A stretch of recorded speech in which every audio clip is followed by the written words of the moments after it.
Hey guys, it's Randy Knapp with KnappStudios.com. Well, it's Saturday and I'm going to do one of my goof-off projects today. And I haven't really turned many bowls on this lathe here. I'm going to turn a small bowl on here today. My target victim is sitting right up there. Well, this looks pretty cool. I can get a 10-inch bowl out of that. That's a piece of myrtle wood. Okay guys, checking this blank out, and I got just a little bit of bark from the outside of the tree there. There's a couple of little powder post beetle exit holes. A little bit of spalting and a little bit more softer out here, but it's still really firm. So this side, pretty good everywhere. So my first chucking is going to be on this side. So it's a little spring punch. It'll make a nice little divot there, and I can just drop the point of my compass into that.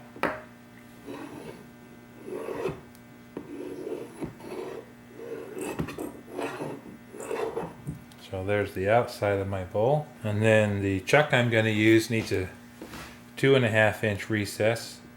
So I'm going to mark that on here. So when I get on the lathe, it'll be easy to know that's how much I need to cut out for my chuck jaws to get into. Okay, let's go cut this out on the bandsaw.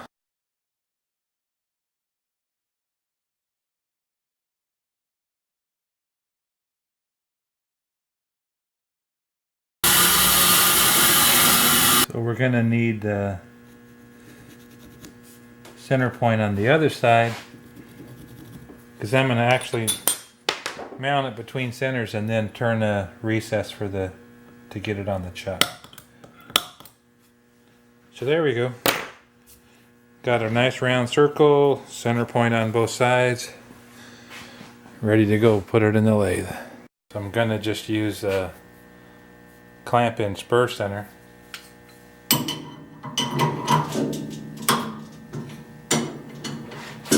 Which is pretty handy.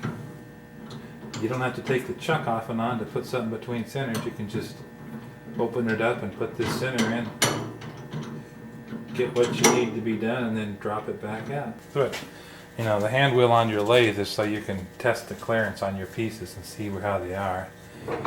Make sure this is out of the way. The tailstock is locked. And you kind of always want to stand to the side when you turn it on, because this is the firing line. It's going to fly straight out, or you know, in that line is typically where it'll fly if it comes loose. So you guys can see that's not truly concentric. I'll straighten that up once I get the chucking recess cut. You can also see that's about the extent of what I can with this lathe, because I don't have the variable speed. This is as slow as I can go, and it's just about the limit of what I'd be tolerable. Seriously need to upgrade to a newer lathe. Okay, I shot this from the other camera angle, but you couldn't see it at all because I blocked the camera. Anyways, I just came in this way and cut that recess out. So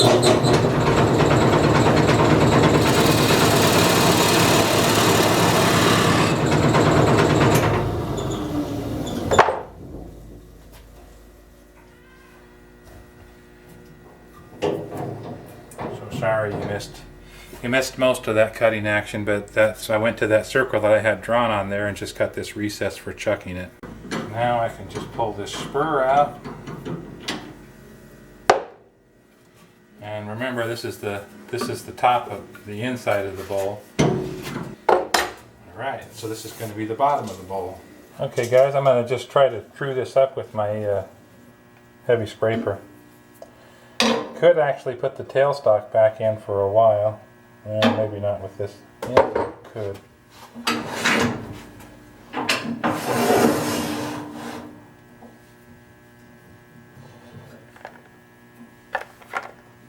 This will make it a lot safer till I get it round, because it's got quite a wobble in it. So now it can't come out quite so easy.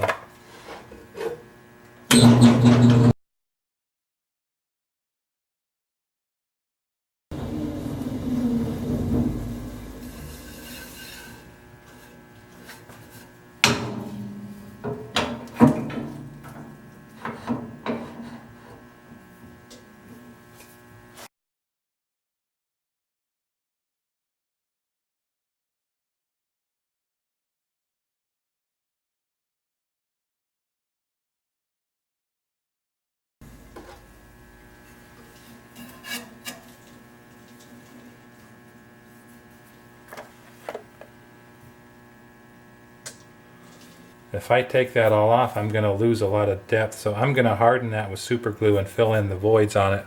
Okay, so what I'm going to do is picking up sawdust right here off the lathe from the first turning there. And I'm just working it into the cracks. Kind of scraping it across there sideways.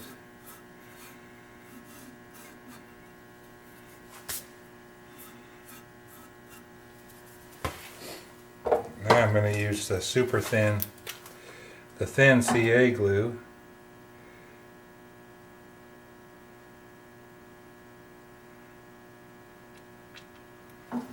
And you want to use a respirator or a cross ventilate, but don't breathe the fumes off of this stuff. It's really bad.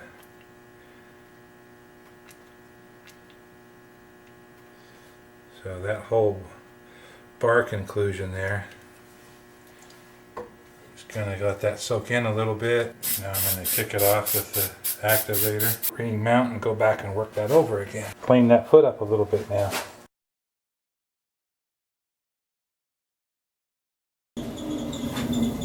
I'm going to lay out the chuck roof for the other side.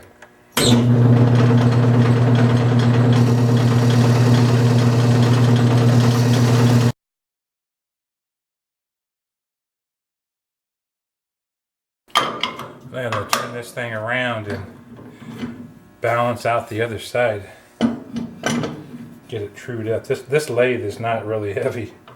It has the cast iron top, but the legs are all sheet metal. Once I get this evened up, we can go back and we can flip it back and forth a little bit.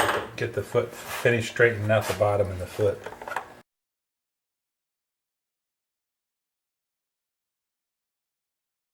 Okay, that's going to be quite helpful.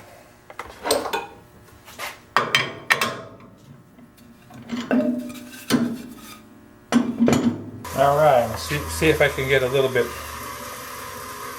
smooth that up and not quite so much tear out. And that's not looking too bad around there. Yeah, I want to just saturate this and just this bark thing one more time.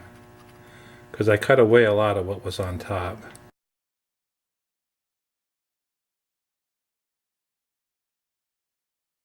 There's that spalted area that I told you was going to be a challenge because it's a little bit punky.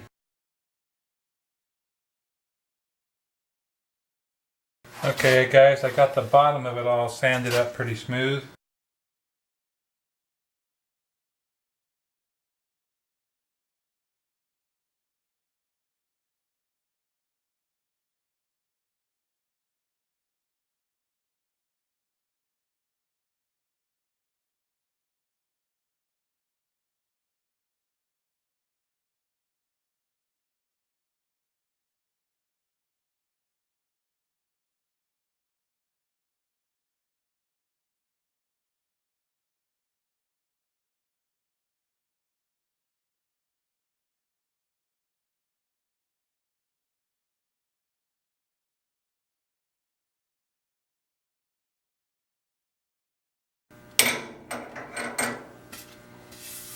Okay, I'm pretty happy with that. So all I got to do is clean up the front and I'll have this baby done.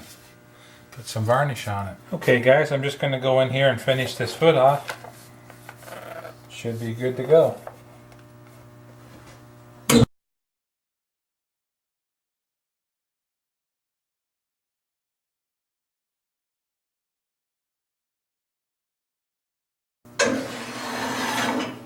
Alright, just a little bit of sanding and I got this thing whipped.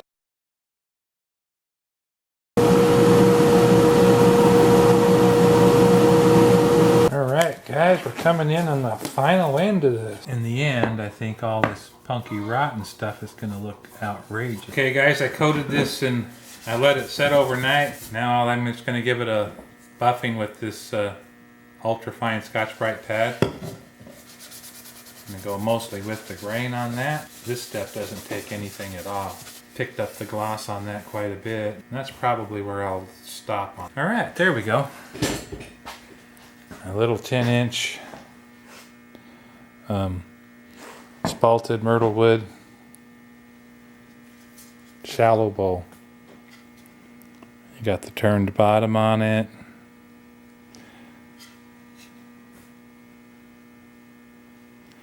Alright guys, that's a great little one-day project. Hope you enjoyed it. Catch you in the next video.